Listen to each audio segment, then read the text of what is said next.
El Camino de Santiago del siglo XXI es una senda enraizada en cultos y tradiciones que se pierden en la bruma del tiempo y que nos trasladan a un pasado prodigioso y maravilloso. Una senda que recorre muchos caminos que se han ido conformando con el paso de los siglos hasta dar lugar al camino actual, que es heredero de diferentes y antiguas culturas y que alberga símbolos cuyo origen, significado real y trascendencia aún desconocemos.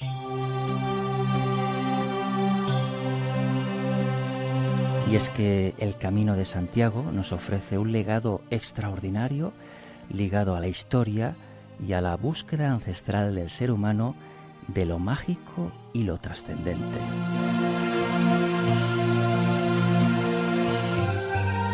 Y para hablar del viaje mágico y sagrado del Camino de Santiago de Compostela, nos acompaña esta noche en Luces en la Oscuridad Francisco Contreras Gil, periodista especializado en el misterio y en la investigación de fenómenos insólitos, colaborador en diferentes medios de comunicación, escritor y autor de Guía Mágica del Camino de Santiago, un viaje en busca de lo mágico y lo sagrado en el Camino de las Estrellas, de Ediciones Luciérnaga, del Grupo Planeta.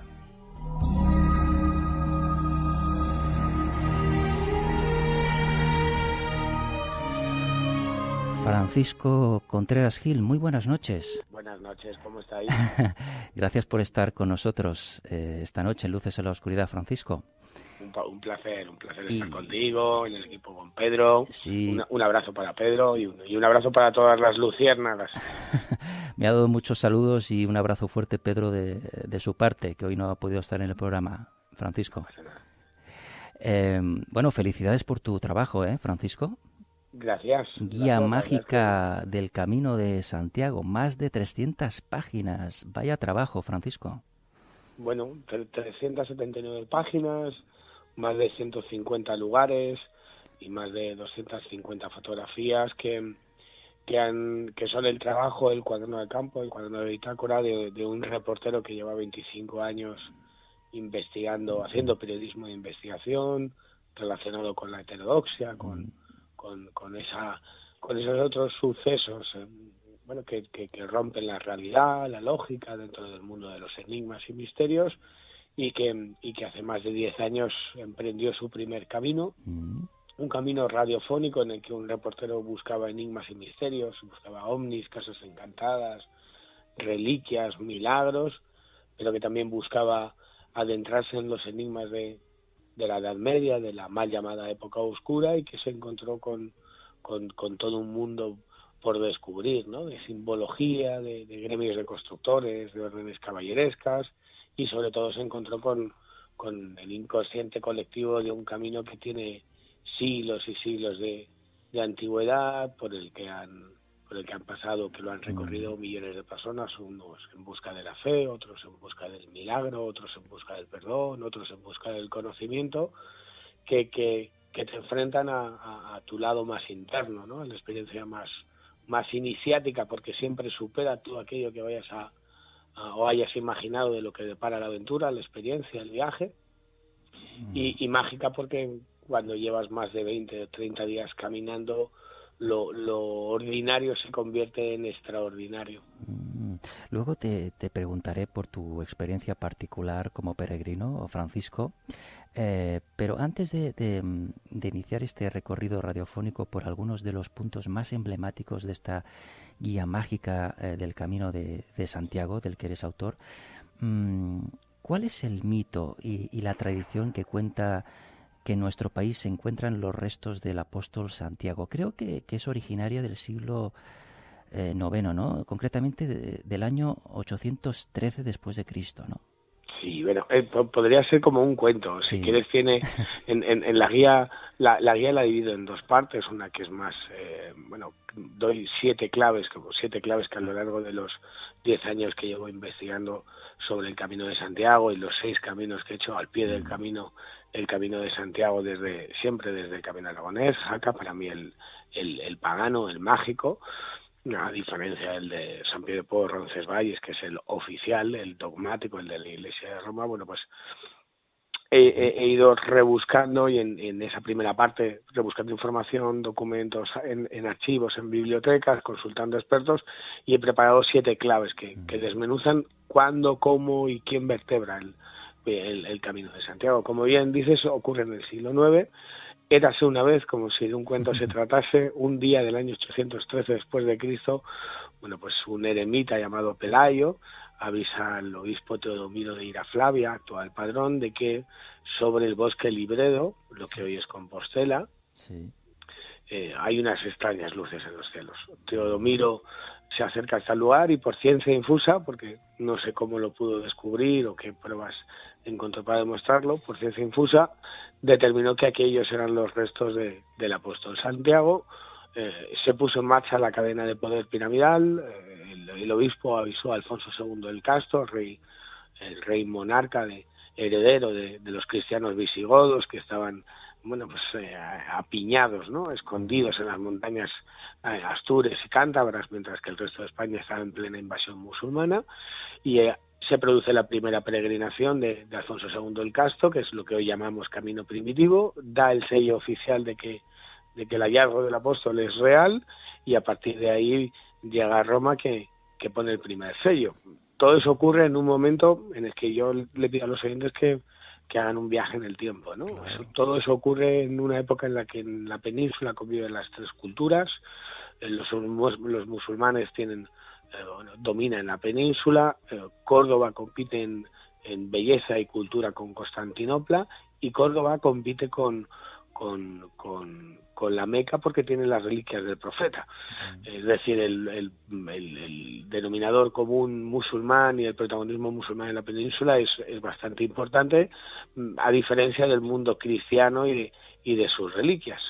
Con lo que el primer movimiento que se gesta, repasando la historia y poniendo las piezas de este puzzle histórico, es que, bueno, ese pequeño descubrimiento lo que empieza es a vertebrar los reinos cristianos, condados catalanes, el reino de Aragón, reino de Navarra, los reinos castellanos, el asturiano, y se empieza a vertebrar toda una senda que se empieza a construir, a erigir sobre lugares paganos donde se daban cultos a las viejas tradiciones, a la diosa madre tierra, a las estrellas, a la naturaleza, utilizando calzadas que ya eran utilizadas y pasos por el hombre desde que tiene conciencia de su existencia, desde que el hombre era nómada y entraba, por ejemplo, por el canal del Verdún en Aragón, y siempre rumbo a allí donde moría el sol, siguiendo cultos solares, utilizando calzadas romanas.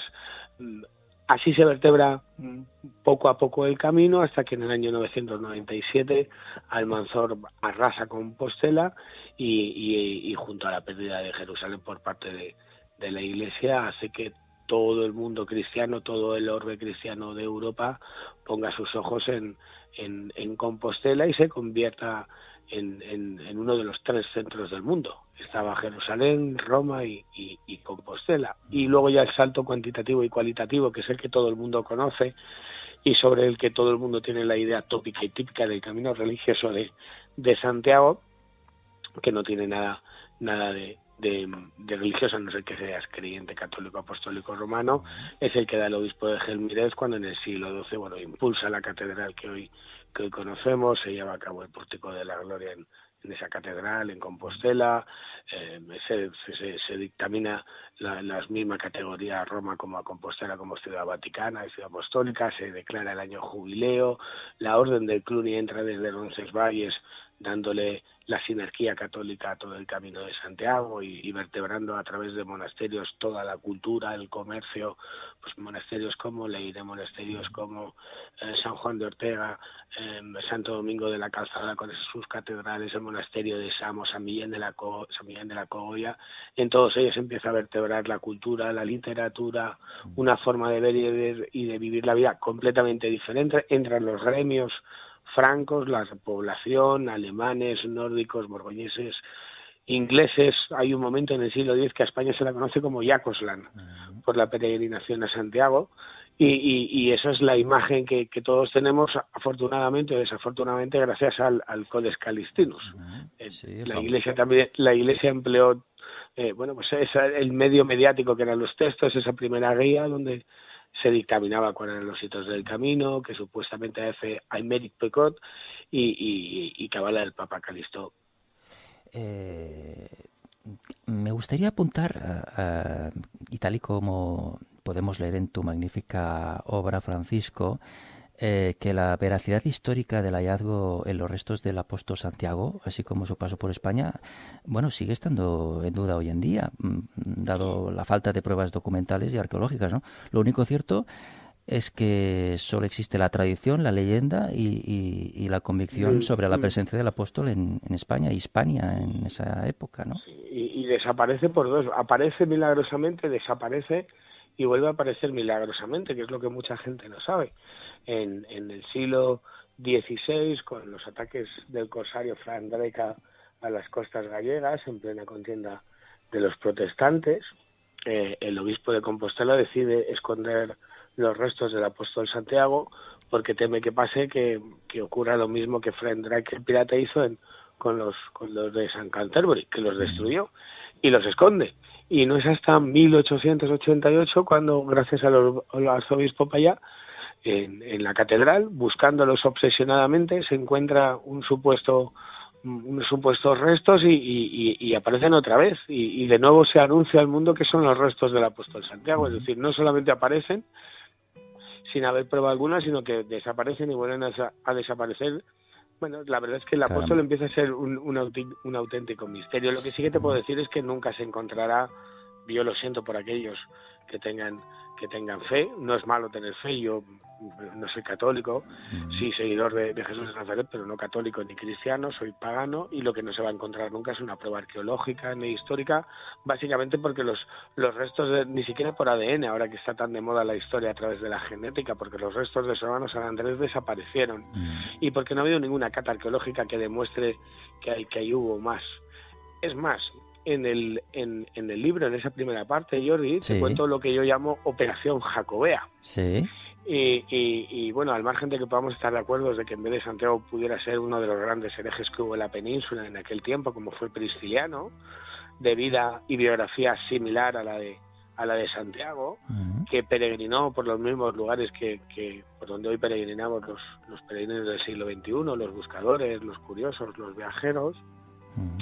Es que seguramente hubiesen, además de esa tumba, otras 4 más de Prisciliano, y nunca se podrá saber realmente qué tipo de túmulo o de mártir hay ahí enterrado. Claro. Sea como fuere, de lo que no hay dudas, como te decía, es que 40 años de que se produzca el descubrimiento del apóstol Santiago, aparece un personaje que vertebra y que yo creo que es el verdadero diseñador del camino religioso de Santiago, que es el Beato de Liébana. Y te digo que es un auténtico enigma porque lo único que se sabe de él es que era beato, monje, y que era de Liébana, de Santo Toribio de Liébana. No se sabe nada más, y lo alucinante o lo sobrecogedor, como cuento en la guía que acabo de publicar con Planeta, es que su Apocalipsis de San Juan fuera reproducido por millones y millones de monjes durante siglos, y que sus dibujos en el Apocalipsis hayan sido los modelos de los tallados que vemos en las piedras románicas. Es un misterio, pero está claro que existió este beato. Entonces. Y cambió las conciencias de media Europa y de un tiempo. Él influyó sobre todo el mundo o el orbe cristiano medieval, y no sabemos quién es. Sabemos que vivía en un monasterio en Santo Toribio. Bueno, él, en una lucha religiosa entre la Iglesia oriental desde Toledo y la Iglesia de Roma desde las montañas, desde el norte peninsular, bueno, en un alegato contra el obispo de Toledo, que bueno, predicaba a Jesús como profeta y la convivencia de las tres religiones, y la Iglesia de Roma, que predicaba y que predica a Jesús como el Hijo del Hombre, Sí. de repente hizo una biografía en la que Santiago Apóstol había estado evangelizando España, había incluso tenido no una aparición, sino una bilocación. Si mal no recuerdo, fue en el año 43 después de Cristo, con lo cual supuestamente la Virgen María estaba viva, no se apareció, no había fallecido. Bilocación, la capacidad de estar en dos sitios a la vez, como muchos oyentes conocerán a la famosa Dama Azul española. Sí.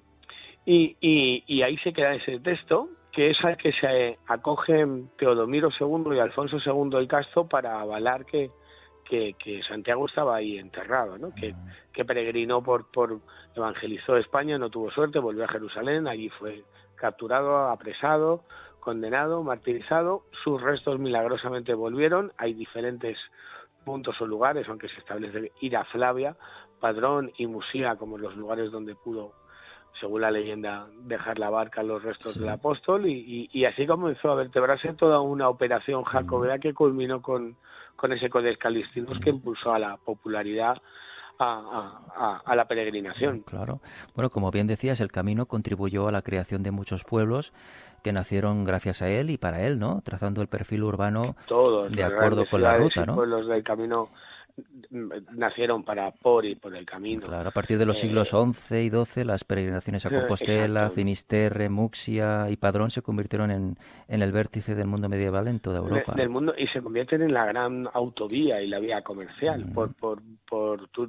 Ten en cuenta que se vertebra un camino que atraviesa media Europa y por el que circula media Europa en busca de la fe. Yo vuelvo a insistir en el viaje en el tiempo, ¿no? Tenemos que pensar y ver el mundo como lo veían aquellos hombres del siglo X, XI y XII, sobre todo X, XI y XII, con ese posible final del mundo, del año 1000, con el mundo musulmán, las revueltas que habían, donde las reliquias eran casi objetos de la inmortalidad que protegían tanto de lo físico como de lo invisible. Y en aquel momento, desde Santiago de Compostela a Roma y a Jerusalén, se une un camino porque del que circulan conocimientos de todo tipo, absolutamente de todo tipo. De hecho, los grandes vertebradores del Camino de Santiago, como son los gremios de constructores, lo que hacen es trasladar conocimientos haciendo lo que Dante llamaba el viaje del noble héroe. El caminar aprendiendo, observando y luego compartiendo tu sabiduría o tus conocimientos a base de otros conocimientos con los que te ibas enriqueciendo, ¿no? Convirtiendo ese viaje en una experiencia vital. Sí. Ahora, permíteme, porque ahora hablaremos de los gremios de constructores, pero antes de seguir con la historia y misterios que envuelven al Camino de Santiago, si nos referimos, Francisco, a los símbolos o objetos de reconocimiento cargados de significado para el peregrino, como son la concha, el bordón, ¿no? El báculo del caminante, la calabaza, la esportilla o saco para enseres, el azabache. ¿Qué significado o importancia tienen estos elementos para el peregrino? Por ejemplo, la concha. Todos. ¿Sí?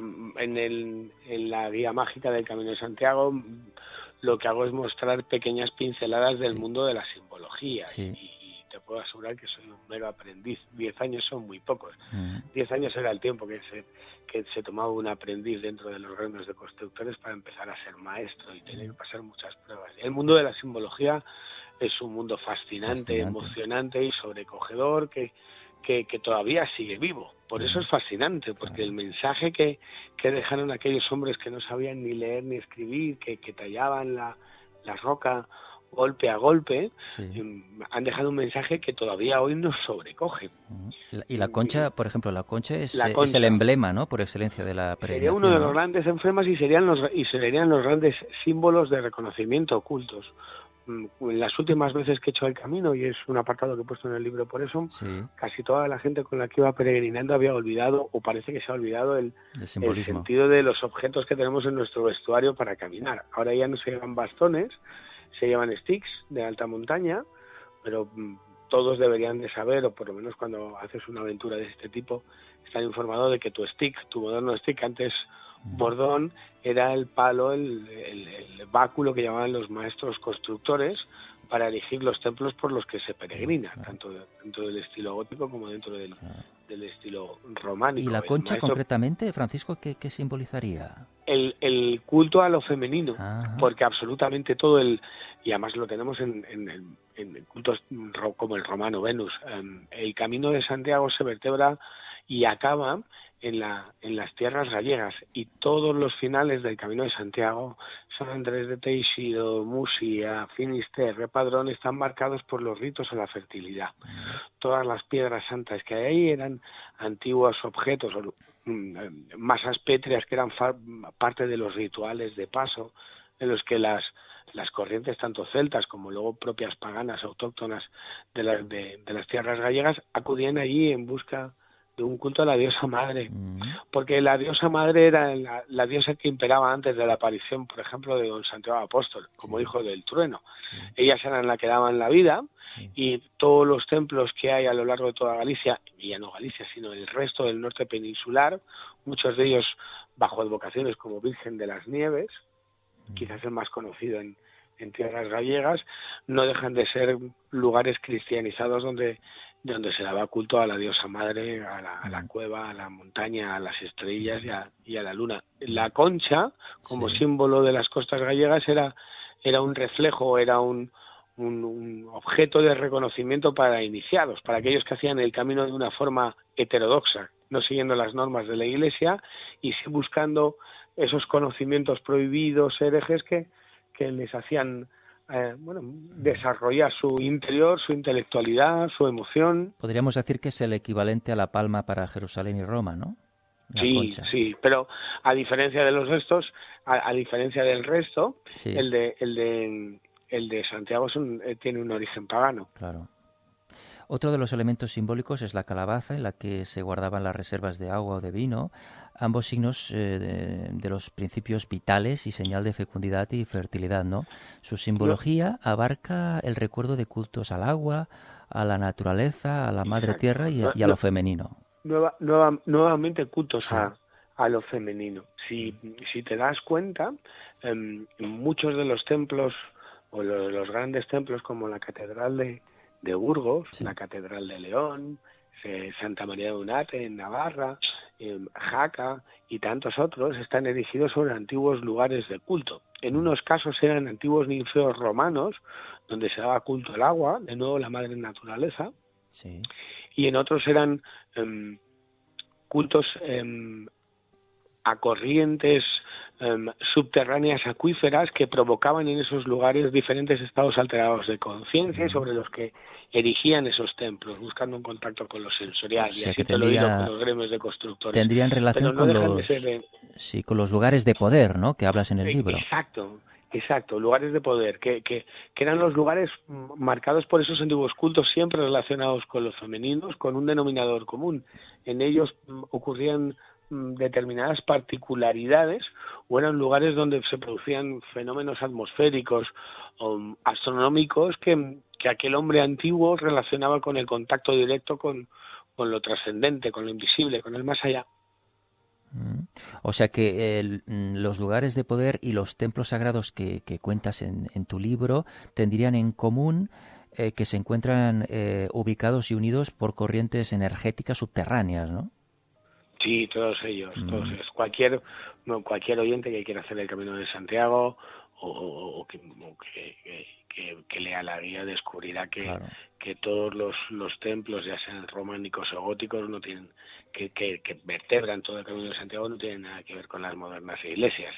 Los gremios de constructores entendían los templos como algo vivo, como una máquina de espiritualidad, y en un tiempo en el que el pueblo no sabía ni leer ni escribir, jugaban con lo sensorial, con las emociones, con ver, con la vista, con el sonido, con el tacto, con un montón de efectos sonoros que convertían ese lugar, esas piedras en algo vivo, algo energético. De hecho, jugaban tanto con lo terrestre como con lo cósmico, y es algo que se olvida. Las orientaciones de cualquier iglesia románica son oeste-este, jugando con la puerta de entrada y el ábside. todos los templos, o casi todos los templos, suelen estar ubicados en las antiguas líneas Levi, lo que llamaban los celtas las guayas, de las que estamos hablando, pero también estaban orientados a las estrellas. Ajá.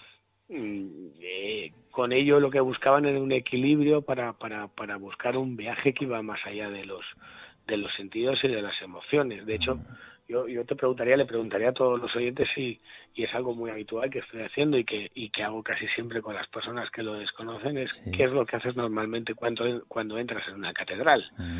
Mirar hacia arriba, ¿no? Claro. Juegan incluso hasta con tu cuerpo, con la capacidad de que te eleves en el caso, por ejemplo, de una catedral gótica como la de León, con 2.000 metros cuadrados de vidrieras, que son todo un caleidoscopio de colores y que alberga una acústica de 100 hercios que genera en nuestro cerebro dopamina, y que en aquel tiempo, pues, entrar en esa catedral sin luz eléctrica, sin bancos, porque no había bancos, las catedrales eran calles techadas abiertas, donde la gente andaba, donde la gente tocaba los instrumentos, cantaba, donde había mercados, pues vivían una experiencia que iba más allá de lo conocido. Bueno, de hecho en tu obra detallas en profundidad enclaves con una energía especial como Jaca, San Juan de la Peña, Leire, Eunate, la Sierra de la Demanda, ¿no? Lugares que pasan por ese camino de Santiago, Villalcázar de Sirga, León, los Montes de Oca, Astorga, el Monte Teleno, la Cruz de Ferro, el Valle del Silencio, en fin. Muchos lugares que podemos encontrar en tu obra. Hablabas antes de los gremios de constructores. ¿Quiénes eran estos enigmáticos gremios? ¿Qué relación tendrían con el mítico rey Salomón de la Biblia? Bueno, la leyenda su leyenda empieza ahí. Es decir, ellos eran los herederos de los constructores del templo de Salomón. Incluso yo los situaría más que en el templo de Salomón, en el antiguo Egipto, con Imhotep y con esos señores venidos del cielo, con los Em-Sum-Hor, que les enseñaron las artes de tallar y edificar la piedra. Sea como fuere, lo que sabemos es poco ellos, ¿sí? Justamente son un auténtico misterio, porque la primera documentación que empieza a aparecer de ellos aparece en el siglo XIV, en gremios alemanes. Bueno, sabemos que tenían una forma de vida muy particular, eran los únicos hombres libres en el medievo. El pueblo era siervo, no era libre, estaban los monarcas, estaba la iglesia, y ellos consiguieron mantener su libertad, evadirse de pagar impuestos, no tener que acatar ningún tipo de pena ni de juicio, tanto religioso como civil, porque eran los únicos hombres que eran capaces de edificar esos monumentos y palacios, y eran requeridos con las luces y sombras del poder, tanto reyes como religiosos, unos en busca del conocimiento, otros en busca de la ostentación, querían tener grandes catedrales, grandes templos, grandes monasterios, otros grandes castillos, grandes palacios, y siempre fueron requeridos. Y son un auténtico misterio, porque no hay nada escrito sobre ellos. Sabemos que los diferentes tempos de estudio por los documentos del siglo XIV eran, bueno, pues que había diferentes fases: aprendiz, maestro constructor, que cada uno, en función de las cualidades que presentaba trabajando la piedra, accedía a uno de esos puestos, que los periodos de duración eran de entre 6 y 10 años para ser maestro constructor, que cuando un cantero tallaba mal una piedra, el resto del gremio, de los compañeros del gremio, bueno, le hacían obligar a cargar esa piedra, la enterraban en el lugar, volvían a la logia, que era donde se reunían, y volvían a empezar a cincelar una piedra hasta que quedara perfecta. Sabemos pocas cosas, incluso sabemos que hubo un gremio muy particular de constructores, que son los del gremio del Camino de Santiago, que trabajaron en el románico, que estuvieron en Jaca, que estuvieron en Santa María de Eunate, con constructores templarios, que estuvieron en Fromista, y de los que poco nada se sabe. Algunos símbolos, como el ajedrezado jaqués, que es el que marca qué iglesias eran en las que se tenían que quedar los peregrinos, o se podían quedar los peregrinos a dormir, o en los hospitales donde podían recuperarse de las enfermedades. Y es que en las ubicaciones y medidas, en sus diseños y en las estructuras de dichos templos, estos constructores legaron conocimientos, secretos y símbolos, ¿no?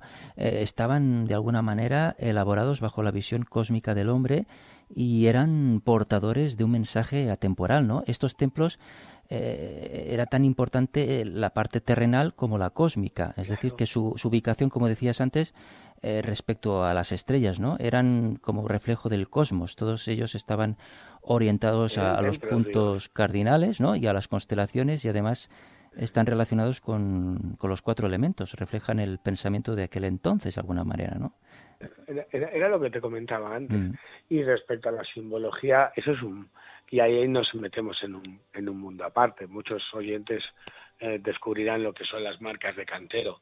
Y había diferentes tipos de marcas de cantero. ¿Qué son las marcas de cantero? ¿Qué eran? Los signos de reconocimiento. Las marcas de cantero son pequeños grabados con figuras geométricas, de los constructores, o dibujos abstractos que aparecen en las piedras, en los sillares que componen los templos y los monasterios.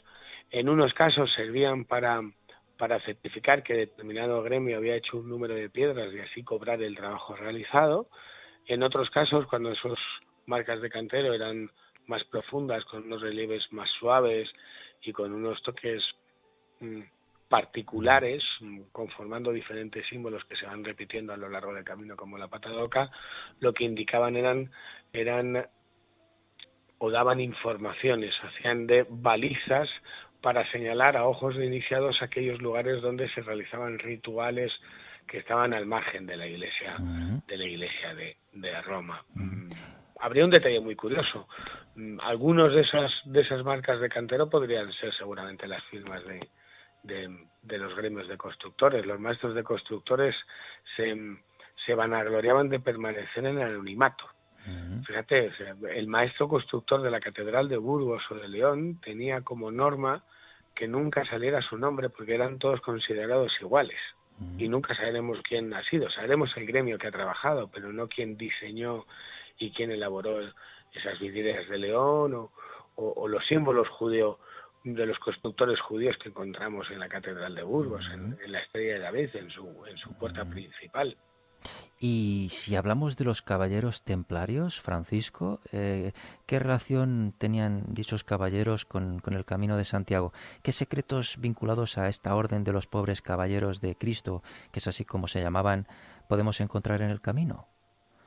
Bueno, los ángeles rojiblancos, sí. Junto con los gremios de constructores, ellos vertebraron el camino. Pero cuando se empiezan a reunirlos y a unir los reinos cristianos, sobre todo con Alfonso VI en León y Sánchez Ramírez en Navarra y el resto de condados catalanes con Berenguer, lo que hacen es pedir más ayuda porque no pueden contra las tropas musulmanas, y a los primeros que llaman es a los templarios. Los templarios nacen en el siglo XII, XIII, y nacen de una forma muy enigmática, como todos estos oyentes sabrán y conocerán, y habéis hablado en más de una ocasión. Y vienen a España, primero movidos por los reinos cristianos, que les piden ayudas, y segundo porque Compostela se ha convertido en un lugar santo, y el trabajo de los templarios, uno de sus lemas era proteger los caminos de peregrinación en los santos lugares, y empiezan a acudir aquí.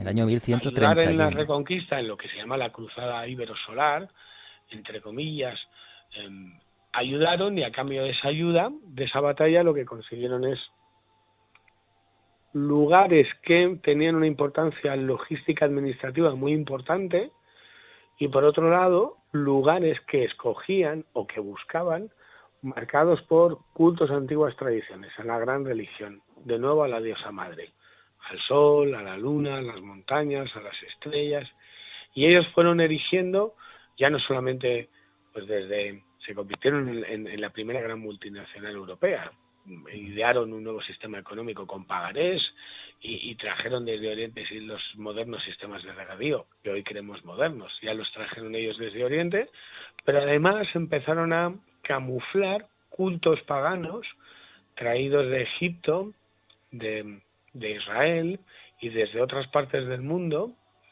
que escondían con una particular simbología. Y bueno, tanto una cosa como la otra, como bien sabes, Jordi, fue lo que acabó con ellos. Llegaron a tener más dinero que los propios reyes o que el rey de Francia, y fue una de las causas por las cuales Felipe el francés dictaminó la muerte de Jacques de Molay ese viernes 13, que haya quedado maldito para la historia. La abolición de la orden, sí. Y por otra parte la Iglesia la autorizó porque los templarios habían descubierto que todo lo que perseguía la Iglesia eran los dogmas en los que se basaba la propia Iglesia. Y de ahí cosas tan curiosas como las vírgenes negras, que hasta que no surgen los templarios, la Virgen María cumple un papel secundario en lo que es el cristianismo. Que la Virgen Negra tendría también su origen en Egipto, ¿no? Podría tener reminiscencias a Isis y sobre todo a la diosa Astartet. El culto a la madre camuflado en un símbolo cristiano. Bueno, o sea que en el Camino de Santiago está plasmada esa espiritualidad mística y simbólica de los templarios, ¿verdad? Sí. La podemos encontrar aquí. Hay plasma y la de los templarios era una mezcla entre la mística musulmana, la cábala judía, claro. El gnosticismo egipcio. Está claro que los templarios no hay que bajar un poco la idealización de los templarios. Determinada parte de los caballeros templarios relacionada con aquellos que estuvieron durante mucho tiempo sin saber que a día de hoy qué hacían en Jerusalén, aprendieron conocimientos en cábala judía, en gnosticismo egipcio y en mística musulmana, y esa orden que no batallaba por banderas y por territorios, que buscaba la contienda interior, la perfección, la realización, el conocimiento, la transformación positiva, fue buscando lugares y marcando lugares de forma muy concreta, y esa forma concreta queda muy, muy patente en el Camino de Santiago. En la Edad Media el camino estaba marcado por las estrellas. El camino de las estrellas era el mapa escrito en la cúpula celeste, la guía a través de la oscuridad hacia Finisterrea, ¿no? Ese vínculo entre el camino y la Vía Láctea, ¿no? Está ahí, ¿no? Claro, porque ahora se nos ha olvidado, pero antaño se caminaba también por la noche. Claro, y así está. Como por el día te guía el sol siempre hacia el oeste, por la noche te guía la Vía Láctea. El Camino de Santiago, Francisco, arranca en la península, en España, a través de dos accesos principales como son el navarro y el aragonés, ¿no?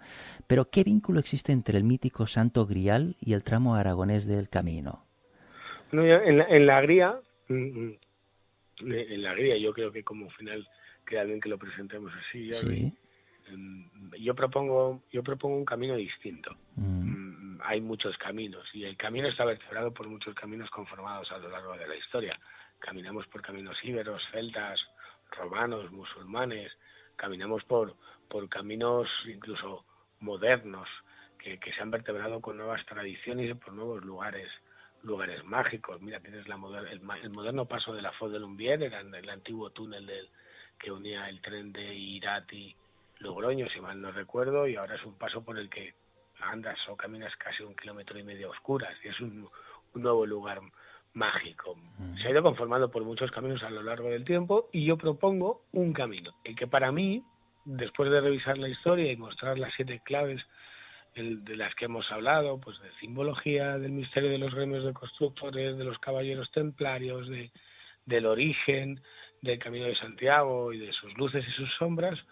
Bueno, para mí el camino original comenzaba en Jaca y terminaba en Finisterre, haciendo paso por la única ciudad del mundo que es meta y salida en una peregrinación, que es Santiago. Y es el camino principal para mí porque la catedral de Jaca se empezó a construir en el año 1075, exactamente igual que la de Santiago de Compostela. Y porque hasta que se vertebra oficialmente la Iglesia de Roma, la sinergia del catolicismo a través de la Orden del Cluny, nace el mito griálico en San Juan de la Peña, a 24 kilómetros de Jaca, porque allí se guarda una copa que es de cornalina, que mide 7,5 centímetros de alto, o 6 centímetros de ancho, que tiene 2 navetas de estilo carolingio, que lo sujeta una naveta con una inscripción cúfica árabe que dice Lilil Zahira, para el que da la luz, que es el Santo Grial de Valencia, o que hoy se custodia en Valencia, la única copa, reliquia, vaso, un objeto de cultolatría que no se puede tocar ni desmontar, que ha sido analizado arqueológicamente por el catedrático Antonio Beltrán, ya fallecido, colaborador de la UNESCO, fundador del Museo de Arqueología de Cartagena, quien determinó que esa reliquia o que la arqueología no tenía ningún impedimento para que esa reliquia hubiese sido la auténtica, se custodió en San Juan de la Peña, marcó todo lo que es la peregrinación a través de Aragón, San Juan de la Peña, Oviedo, el Santo Sudario, el supuesto complemento de la sábana santa de Turín y los supuestos restos del apóstol Santiago a través de cultos paganos. Hay que recordar que dentro de la simbología el cáliz es el útero, volvemos a lo femenino, y la espada, la de Santiago, es lo masculino, los dioses enfrentados, la diosa y el dios, entraban por ahí. Te podría contar cosas más curiosas, pero yo espero que lo descubran Claro los que oyentes sí. Bueno, de el alguna... libro, pero yo invito a buscar el Camino del Santo Grial y a que cada uno descubra el grial que hay en cada una de las 5 autonomías por las que pasa el Camino de Santiago, porque si te fijas bien tenemos uno en cada provincia. Claro. El de Aragón estaría en San Juan de la Peña, En por Rioja. cierto, fue custodiado por Alfonso II el Batallador, el rey, el monarca aragonés que creó la primera encomienda de caballeros templarios en Aragón, que custodió ese cáliz en un castillo, San Juan de la Peña, un lugar muy especial, horadado en la roca, y que curiosamente, al igual que en el poema de Parsifal de Wolfgang Essenbach, su nombre en Provenza es Amfortas, el mismo que describe Wolfram como el rey del grial, en una obra que marcó la literatura caballesca y griálica de toda Europa. El mito artúrico nació en San Juan de la Peña y nació en el Camino de Santiago con el grial de Valencia. Bueno, es que el tema del grial, tema del grial, Francisco, da para muchísimos 10 más. programas. Bueno, hablábamos del de Aragón, pero en Navarra tendrías otro, en La Rioja tendrías otro, en Castilla y León, con Palencia, Burgos y León tendrías otro. En Galicia, además del Cebreiro, yo te propongo otro, o les propongo a los lectores que busquen otro, que está en Finisterre.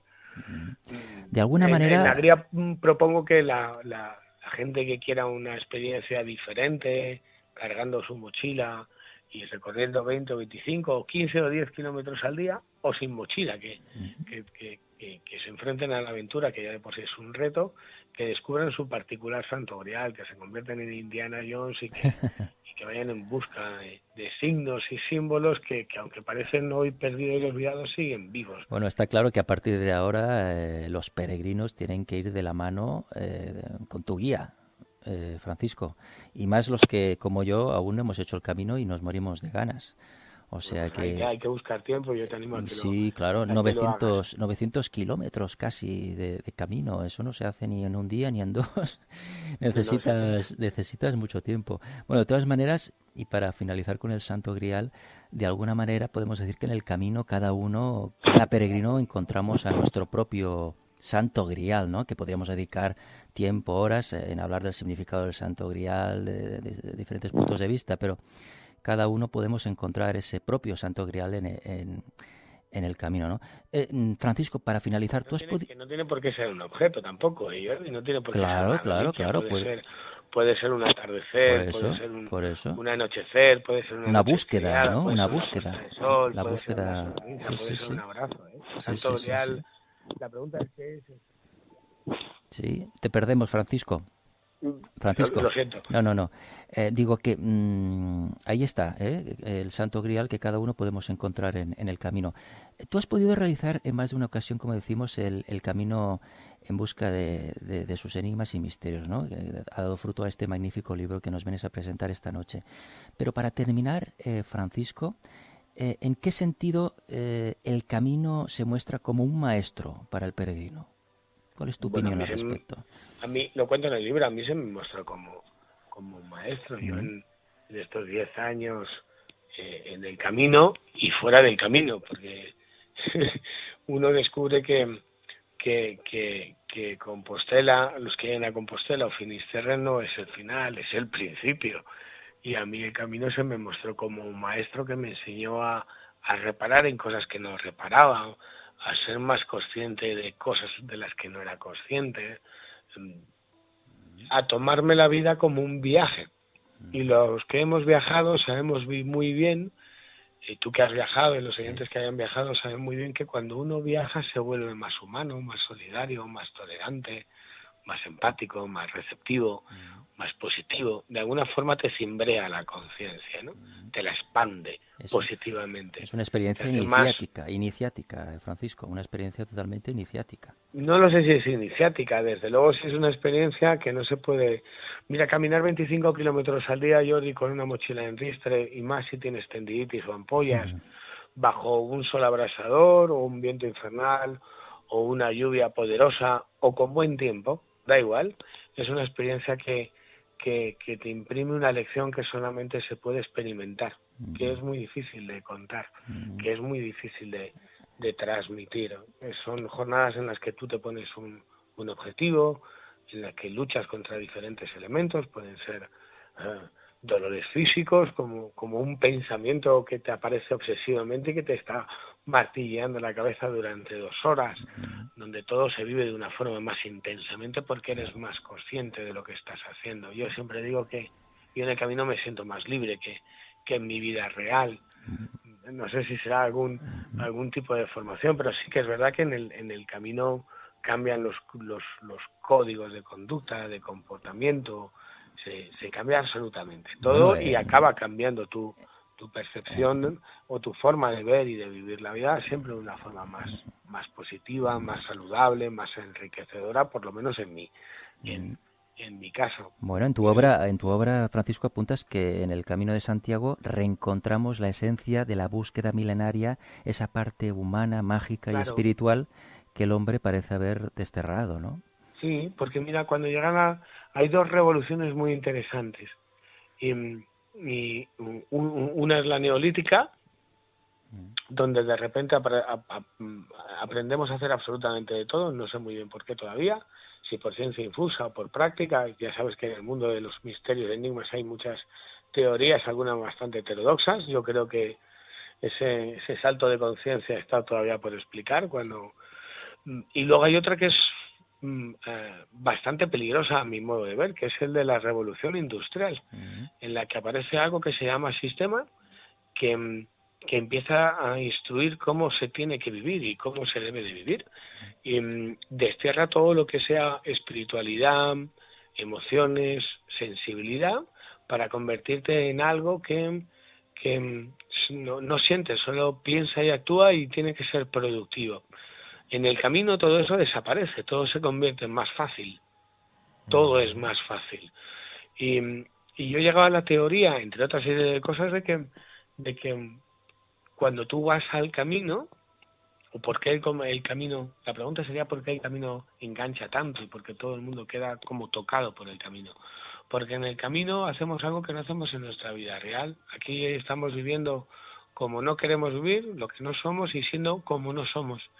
Y en el camino desaparece todo eso y empieza otra vez una búsqueda, la misma búsqueda que ha movido al hombre para buscar alimento, para buscar refugio, para buscar conocimiento cuando era nómada, el mismo que buscaba cuando era sedentario y daba los primeros cultos a la naturaleza, a la diosa madre, y el mundo, el mismo que desapareció con la revolución industrial y con la aparición de ese dios masculino aterrador y vengativo.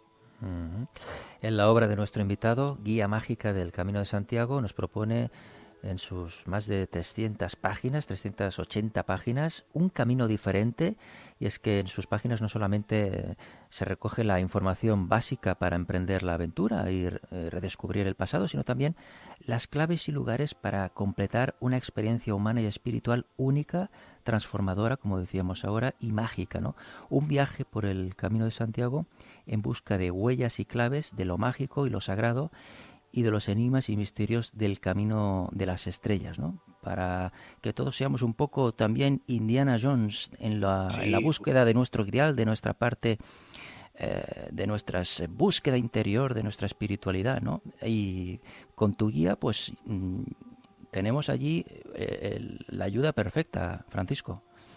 Bueno, yo creo que sí. Desde luego es una experiencia absolutamente recomendable para cualquier persona de la forma que quieras hacerlo, ¿no? Si tienes 5 días, pues coge tu mochila y prueba a hacer 5 días y 5 días. 5 o más si días, tienes 10, bueno, 10 sean más los que mejor, sean. ¿no? Yo, Sí, sí, sí, sí. en el camino aprendes que lo importante no es llegar, que lo importante es caminar, Es Jordi. vivirlo, Así que claro. como lo importante es caminar, vivir la experiencia, enriquecerte, Experimentarlo. aquel que tenga 5 días, que no pierda el tiempo, que busque una buena zona por Aragón, por La Rioja, por Navarra, por Castilla y León o por Galicia, y que se enfrente a vivir una aventura que es maravillosa, que es enriquecedora, que es fantástica. Y yo creo que esos 5 días le dejarán huella, ya no volverá a ser el mismo, le picará el gusano del Camino de Santiago, caerá en las redes del mundo de los peregrinos y seguro que vuelve con más días, con más tiempo, con otra perspectiva, con la experiencia de haberse ya enfrentado 5 días al camino. Pues yo voy a hacer el camino y te lo voy a contar, Francisco, ¿te parece Venga, bien? te tomo la palabra, a ver si Te es verdad. volvemos a llamar y te cuento también la experiencia y Venga. contrastamos El, los dos lo que hemos vivido, lo que hemos visto. Y Mira, sí, conseguirás que el reto que tiene la publicación del libro se haga realidad. perfecto. Hace 10 años comenzó un sueño, que era hacer un libro sobre el Camino de Santiago, sobre sus enigmas y misterios. Sí. Y te podría hablar de ovnis como el de Mañeru, o de copias de la Sábana Santa como las de Logroño, o los autos de fe de las brujas de Zugarramurdi, o del nigromante sacerdote brujo Juan de Juanes de Bargota, o de las brujas de las Charcas de Viana, o de lo que cayó extrañamente en la Sierra de Autes, que todavía no sabemos si es un ovni o fue un prototipo militar. Pero fíjate tú que aquel reportero cambió su forma de enfocar determinados reportajes dentro del misterio, ¿no? Y aprendió que se camina con el corazón. El reto del libro era hacer un libro de enigmas y misterios del Camino de Santiago. Cambió la perspectiva, lo cuento en el libro. Ahora que se hace el sueño realidad en papel, el reto es que, bueno, pues tú o cualquiera de los oyentes se coja la guía, se la carga en la mochila y haga el Camino de Santiago. Pues Francisco, así lo haremos. Mil gracias por estar con nosotros esta noche y vuelve cuando quieras. Te insto a una nueva entrevista para que contrastemos los dos lo vivido. ¿Te parece? Venga, hecho. Te tomo la palabra. Un abrazo, Francisco. Abrazote, buen camino. Gracias y recomendar desde aquí esta obra de nuestro invitado, Guía Mágica del Camino de Santiago, de Ediciones Luciérnaga.